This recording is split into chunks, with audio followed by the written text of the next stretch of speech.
करने का अधिकार है।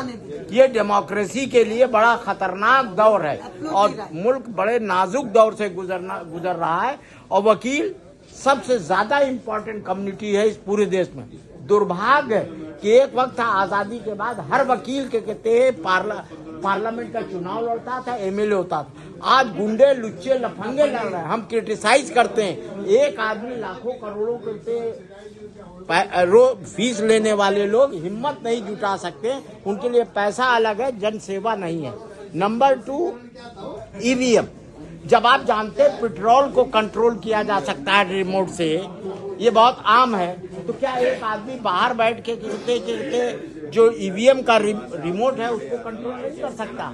लिहाजा ईवीएम का कहते हैं कि जगह बैलेट से हो, अगर नहीं भी हो तो 50% एटलीस्ट के कहते जो उसके पेपर निकल रहे हैं उसकी कभी भी पूरी सबकी काउंटिंग होनी चाहिए। सबके केस में ईवीएम नहीं था, वहाँ बैलेट ही था।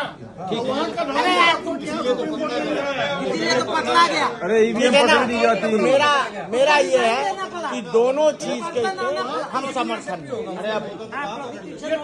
ये ठप्पा मारने की अरे अपने नंबर पर बोलो यार, ऐसे बैलेट में भी होता है। तो तेरा नंबर आ जाए तो बोल दियो, बैठ जा।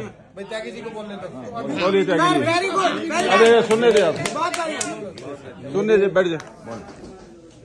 बड़ी स्पष्ट बात है, कल टिकैत साहब ने भी कहा, मैं सहमत हूं उनसे, कि भारत के अंदर जो बड़े बड़े धनकुबेर हैं, बड़े बड़े पूंजीपति हैं, पूरा राज उनका चल रहा है और जो वर्कर्स हैं, पीजेंट्स हैं, गरीब लोग हैं, उन सबको जो है उनके मूवमेंट्स को, उनके इंडिपेंडेंट मूवमेंट्स को कुचला जा रहा है पूरे देश के अंदर। ये जो किसानों के ऊपर दमन हो रहा है, ये उसी का एक हिस्सा है, उसी का पार्ट है।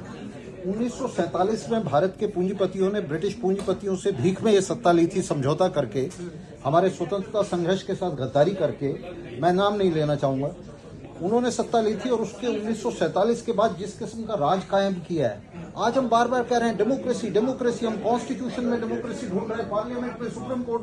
डेमोक्रेसी तो ये सड़कों के ऊपर है। ये जो किसानों का संघर्ष है बड़े पूंजीपतियों की सरकार के खिलाफ, ये डेमोक्रेसी है और हमें इस डेमोक्रेसी को सपोर्ट करना चाहिए। डेमोक्रेसी ना सुप्रीम कोर्ट में है, ना पार्लियामेंट में है, ना संविधान में है।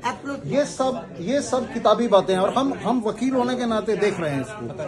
आप देखिए किस तरह से किसानों के रास्ते में कीलें बिछा दी गई हैं, किसानों के खिलाफ ऐसे युद्ध छेड़ दिया गया है जैसे किसी शत्रु देश के खिलाफ छेड़ा गया।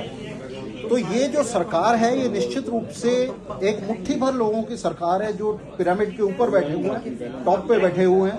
और मैं नाम लेके कहूंगा तो अडानी और अंबानी और उनकी क्लास की ये सरकार है। और जो आम साधारण आदमी है उसमें हम सब शामिल हैं। हमारी बढ़िया हमारी बार के अंदर भी आप देखेंगे तो एक तरफ तो एक मुट्ठी भर एलीट है और दूसरी तरफ हम आम साधारण वकील हैं सारे। ये स्थिति देश के अंदर है। तो ये जो एलीट है ये आपस में मिला हुआ है, राज कर रही है। जो हमारे प्रेसिडेंट साहब ने अभी बयान दिया, चिट्ठी दी लिख करके, तो ये उसी का हिस्सा है। ये सारा एलीट एक दूसरे को सपोर्ट करता है, जो आम साधारण लोग हैं उनके खिलाफ एक्ट करता है। तो इस देश के अंदर आम साधारण वकील हैं, डॉक्टर हैं, टीचर्स हैं, किसान हैं, मजदूर हैं, ये सब एक हैं, इनके सबके इंटरेस्ट एक है, इनके सबके हित एक हैं। और आज जो हम खड़े हुए हैं ये उन्हीं की सपोर्ट में खड़े हुए हैं। ये डेमोक्रेसी है जो सड़क के ऊपर संघर्ष कर रहे हैं उन कीलों के खिलाफ। ये डेमोक्रेसी है जो संघर्ष कर रही है इस फांसीवादी सरकार के खिलाफ। तो ये डेमोक्रेसी है। हम पूरी तरह से इस डेमोक्रेसी को सपोर्ट करते हैं और यहाँ हम नहीं जानते कि ईवीएम में धांधली हो रही है या नहीं हो रही है, लेकिन एक बात तय है कि पूरे देश में ईवीएम का बहुत ही व्यापक विरोध है। मुट्ठी भर लोगों को छोड़ दें जो सरकार के साथ हैं, तो आमतौर से जनता ये सस्पेक्ट कर रही है, इस बात का अंदेशा है कि ईवीएम में धांधली हो रही है। और अगर हो रही है तो हम ये निश्चित रूप से इस मांग का भी समर्थन करते हैं कि ईवीएम का खेल बंद किया जाए। सोल्यूशन भी बताओ, अल्टरनेटिव भी बोलो। अभी तो उनकी प्रॉब्लम देखिए हम अभी आप